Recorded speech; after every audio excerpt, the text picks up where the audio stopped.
अगला भेद हम लोग देख लेते हैं संकेतार्थक वाक्य। संकेतार्थक वाक्य मतलब जिस वाक्यों में संकेत या अपेक्षा का बोध या किसी शर्त या स्थिति पर आधारित हो, वहाँ पर होता है संकेतार्थक वाक्य। जैसे परिश्रम करोगे तभी सफल होंगे, मतलब परिश्रम करोगे तभी आप सफल हो सकते। यहाँ पर संकेत दिया है कि परिश्रम आपको करना ही है। अगला सेंटेंस है यदि आप आज्ञा दे तो मैं आ जाऊँ, मतलब यहाँ पर अपेक्षा रखी है, अपेक्षा और तथा किसी भी तरह की शर्त रखी है और संकेत भी दिया है कि आपने आज्ञा अगर दी तो मैं वहाँ पर चला आ जाऊँ। अगला सेंटेंस है, तो इस तरह से दोनों सेंटेंस के आधार पर हम लोगों को पता चल जाता है कि संकेतार्थक वाक्य किस तरह से हो जाते हैं। अगला भेद है विस्मयार्थक वाक्य। विस्मयार्थक वाक्य मतलब जिन वाक्य में हर्ष, शोक, आश्चर्य आदि भावों का पता चले वो वाक्य होते हैं विस्मयार्थक वाक्य। जैसे अरे लोभ की भी कोई हद होती है, यहाँ पर अरे शब्द के बाद विस्मयार्थक तथा विस्मय सूचक चिन्ह आ गया है। दूसरा सेंटेंस है शाबाश तुमसे ऐसी ही उम्मीद थी। इस वाक्य से भी हमें पता चल जाता है कि ये वाक्य जो है विस्मयार्थक वाक्य है। यहाँ पर भी शाबाश शब्द के बाद विस्मय सूचक चिन्ह आ गया है। तीसरा सेंटेंस है उफ कितनी गर्मी है, यहाँ पर भी उफ शब्द के बाद विस्मय सूचक चिन्ह आ गया है। तो इन तीनों भी वाक्यों के द्वारा हम लोगों को पता चल जाता है कि ये वाक्य है विस्मयार्थक वाक्य। तो इस तरह से हम लोगों ने अभी अर्थ की दृष्टि से वाक्य के 8 भेद देख लिए। पहला भेद हम लोगों ने देखा विधानार्थक वाक्य। विधानार्थक वाक्य मतलब जिस वाक्य में किसी भी क्रिया के होने की सूचना तथा किसी भी बात का विधान वो होते हैं विधानार्थक वाक्य। दूसरा वाक्य हम लोगों ने देखा था निषेधार्थक वाक्य, जहाँ पर किसी बात के न होने या न करने का बोध हो वहाँ पर होते हैं निषेधार्थक वाक्य। तीसरा भेद हम लोगों ने देखा प्रश्नार्थक वाक्य, जहाँ पर किसी तरह का प्रश्न पूछा जाता है तथा प्रश्न का बोध होता है वो वाक्य होता है प्रश्नार्थक वाक्य। अगला भेद हम लोगों ने देखा था आज्ञार्थक वाक्य, मतलब वहाँ पर किसी भी तरह की आज्ञा दी जाती है वो वाक्य होते हैं आज्ञार्थक वाक्य। अगला भेद हम लोगों ने देखा इच्छार्थक वाक्य, किसी भी तरह की इच्छा कामना का बोध जिन वाक्यों में होता है वो वाक्य होते हैं इच्छार्थक वाक्य।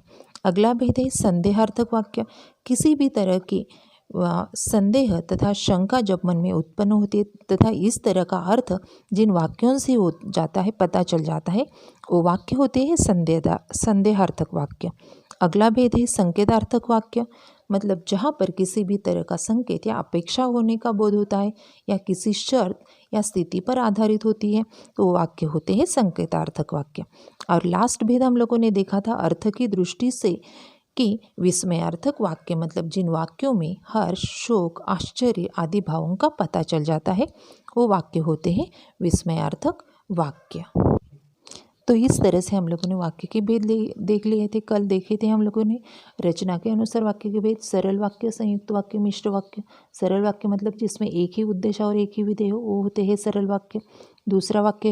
दूसरा भेद है संयुक्त वाक्य, जहाँ पर 2 या 2 से अधिक सरल वाक्य समुच्चय बोधकों से जुड़े रहते हैं वो वाक्य होते हैं संयुक्त वाक्य। तीसरा भेद हम लोगों ने देखा था मिश्र वाक्य, जहाँ पर एक वाक्य प्रधान वाक्य हो तथा और दूसरा वाक्य उपवाक्य उस पर आश्रित हो तथा डिपेंड हो वो वाक्य होते हैं मिश्र वाक्य। तो इस तरह से हम लोगों ने रचना के अनुसार 3 भेद देख लिए थे और अर्थ की दृष्टि से वाक्य के 8 भेद देख लिए।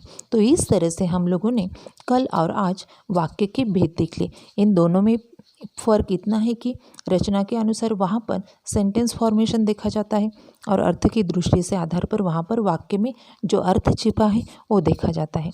रचना के अनुसार में वाक्य एग्जाम में हम लोगों को वाक्य दिए जाएंगे और वहाँ पर वो वाक्य कौन से रचना के अनुसार में कौन से भेद में आते हैं ये हमें पहचानने के लिए आएंगे। लेकिन अर्थ की दृष्टि से यहाँ पर हम लोगों को ये वाक्य तथा सेंटेंसेस किसी भी तरह के पहचानने के लिए नहीं आएंगे।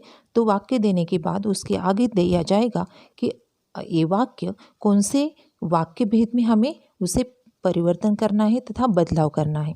तो इस तरह से दोनों भी वाक्य के भेद अलग अलग तरह से हम लोगों को पूछे जाएंगे। चलो अब हम लोग आज देख लेते हैं कि होमवर्क तथा तो कल आप लोगों को मैंने रचना के अनुसार रचना के अनुसार किस तरह से वाक्य पहचानने हैं वो भी मैंने पढ़ाया था और मैंने आप लोगों को होमवर्क भी दिया था। चलो ये आज का होमवर्क मैं आप लोगों को बताती हूँ अच्छी तरह से। क्लास वर्क नोटबुक में आपको लिखना है। पहला वाक्य है, मास्टर जी ने पुस्तकें लाने के लिए पैसे दिए।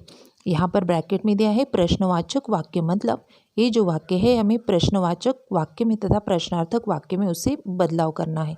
अगला वाक्य है, आज फिर कोई दुर्घटना होगी। ये जो वाक्य है वो हमें इच्छार्थक वाक्य में उसका परिवर्तन करना है। तीसरा वाक्य है, पर्यटन का अपना ही आनंद है। ये वाक्य हम लोगों को विस्मयार्थक वाक्य में बदलाव करना है। अगला है, उमा ने सितार पर भजन गाया। ये वाक्य हमें निषेधार्थक वाक्य में लिखना है। पांचवा वाक्य है, अब राजप्रथा मिट गई। ये वाक्य हमें आज्ञार्थक वाक्य में उसका परिवर्तन करना है। 6 नंबर का वाक्य है, हाय मेरे घर पर छापा पड़ा। ये वाक्य हमें विधानवाचक तथा विधानार्थक वाक्य में उसका बदलाव करना है। लास्ट सेंटेंस है तथा लास्ट वाक्य है, अंतिम वाक्य, गरीब भूख की लाचारी से श्रम करता है। ये वाक्य हमें संदेहार्थक वाक्य में उसका परिवर्तन करना है। तो इस तरह से अच्छी तरह से होमवर्क कंप्लीट करना है। अगर कुछ डाउट वगैरह है तो आप लोग मुझे पूछ सकते हैं।